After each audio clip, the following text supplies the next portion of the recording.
What's going on, everybody? Today I'm going to be changing the oil in my 2017 ZL1 Camaro.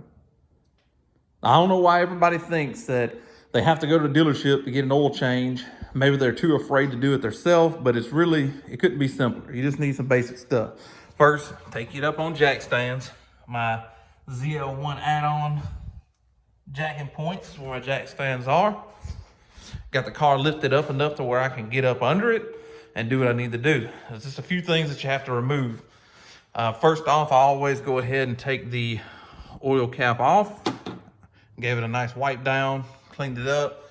Same thing with the dipstick. I go ahead and pull the dipstick. Now I went for a drive, so the engine's still warm right now.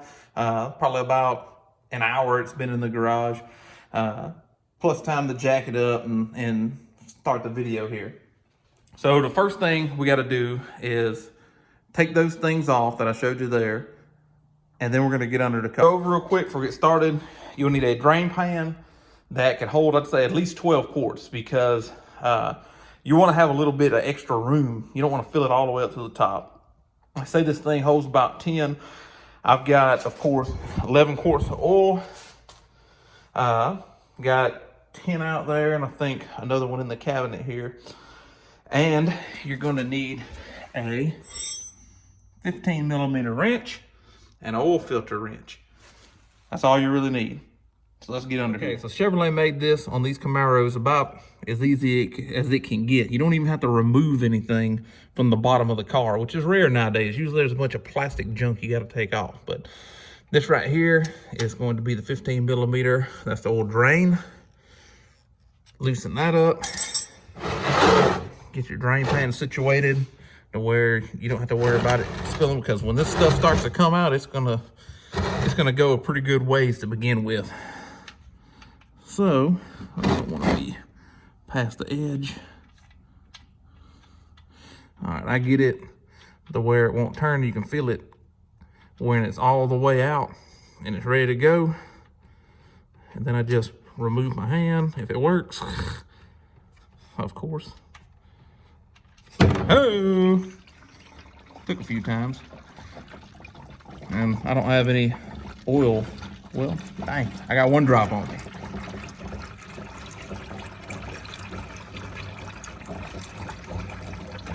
Now, I got 3,000 miles on the car. I'm going ahead and changing the oil in it. The oil life indicator says that it's still got a ways to go. I think it's on like 60% or 70%. But I don't know if the place I bought this car from really changed the oil. Make sure you got your vent open too.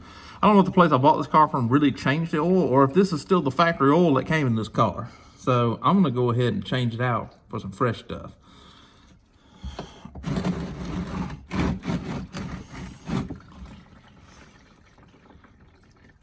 So once that is pretty much done and finished off here, I always slide mine back and loosen up the oil filter.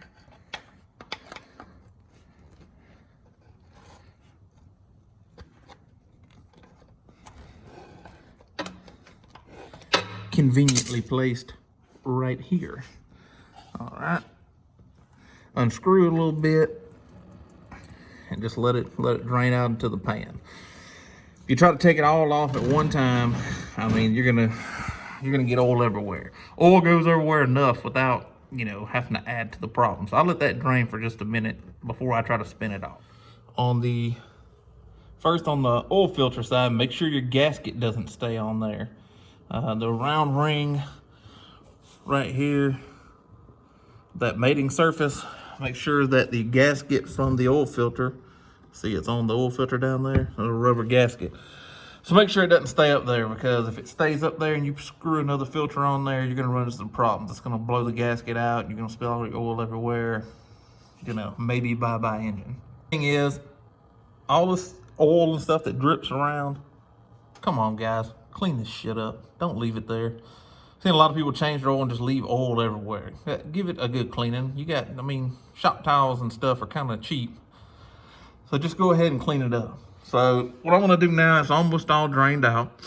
Oil filter's off. See, it has a Napa Purelator filter on it. It did change it, but nonetheless, still gonna get some good oil in it. They probably put the cheapest stuff. No telling what weight oil they put in it. If they even use 530, I just don't trust people. I'm gonna go up top, and just like I do on all my fluid changes, I'm gonna pour a little bit of oil in the crankcase up top and get it to kind of, in my mind, it helps flush some of the stuff that's at the bottom of this pan on out of there and get it on out. So I'll pour probably about 1/4 of a quart in and then let it drain all the way out. And I usually let this drain until it's not dripping anymore.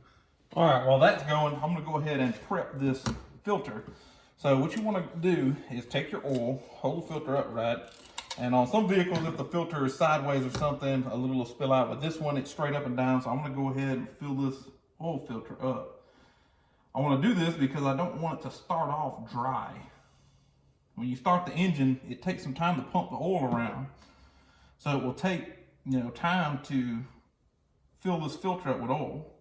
I take just a dot of oil and just go around this rubber seal to kind of condition the rubber. You'll see when you're pouring this in, you'll fill it up, and you may have to fill it up, a couple times to get it all the way full, because the filter media in there will be soaking up the oil, and you just want it not to be a dry start. So if you already got oil in the filter, it kind of prevents it from being a dry start. Then if you'd have just left the filter, totally dry.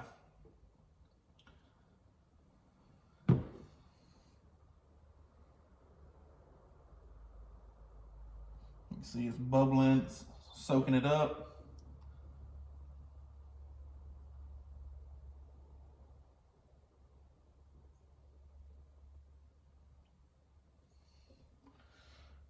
We're about 1/4 of a quart.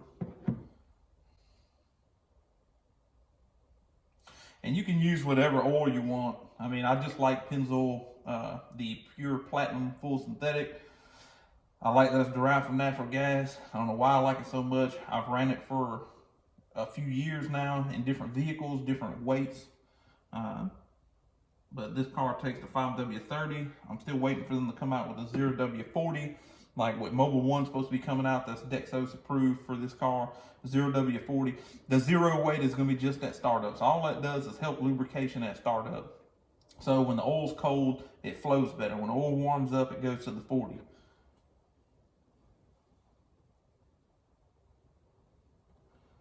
And I know what you're thinking.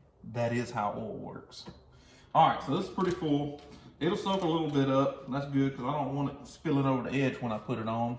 But that's how you prime your filter. Bring you in here so you can see that. It's all cleaned up.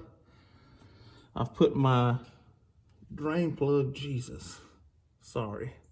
Put my drain plug in, tightened it up. And now I've got my new oil filter here, primed up and ready to go. I'm just gonna put it on, start it in here.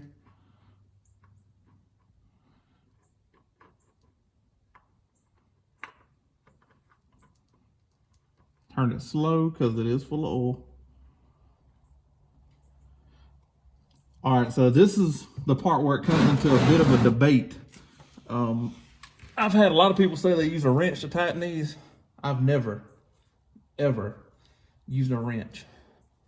I learned when I first started mechanicking a long time ago, I used to have all my ASEs and all, that you do not use a wrench to tighten this oil filter down. Hand tight is plenty tight enough. You're gonna need a wrench to get it off, but to get it on, hand tight, so you just wanna tighten it down with your hand. And all right, so we've moved up top. I'm gonna go ahead and put the oil in the car, and we're gonna move on from there. Start with the one that I opened up to prime the oil filter, and then I'll move on to the 5-quart jug I have here.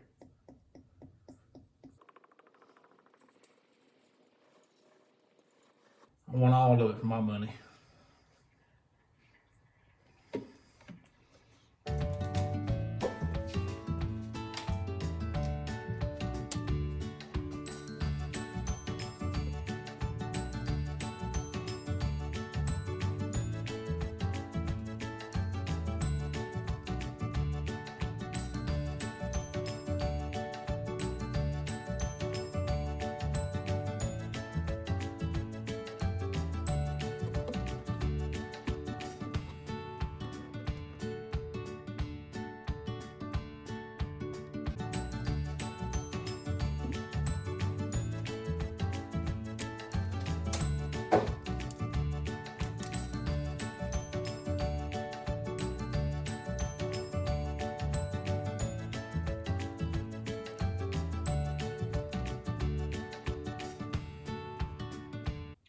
and so on until you get to 9 quarts.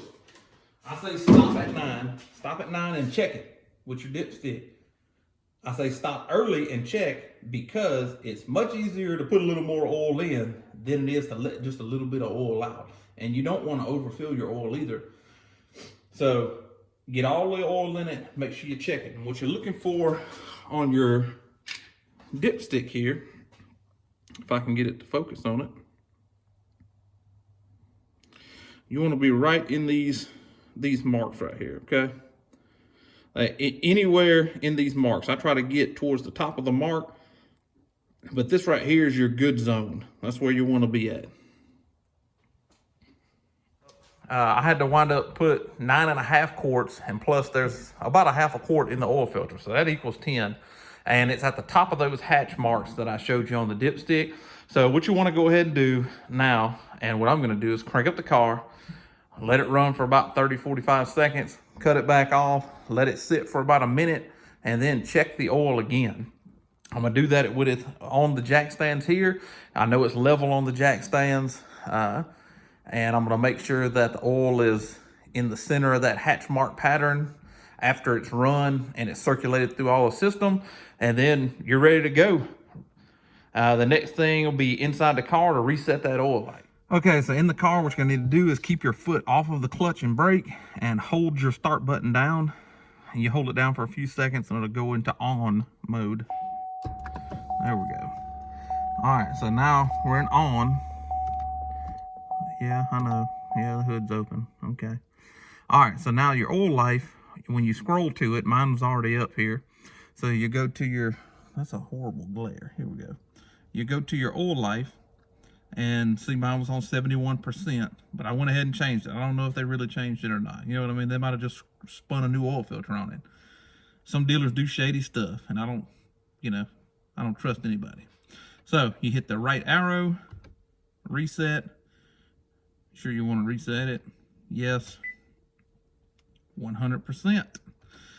Now the next time that I change it will either be for time or it'll be because it's come up right here on my dash and told me. All right, and that's the end of your oil change there. That's all you need to know. Thanks for tuning in. Thanks for watching. Remember to like and subscribe. There's more videos to come. I'm gonna be buying different parts for the ZL1 here and installing them on. And I got a friend of mine that got a Hellcat. He wants to put a pulley on it. Still haven't decided if I want to try to tackle that in my garage here or not. But if I do, there'll be a video. Thanks, everybody.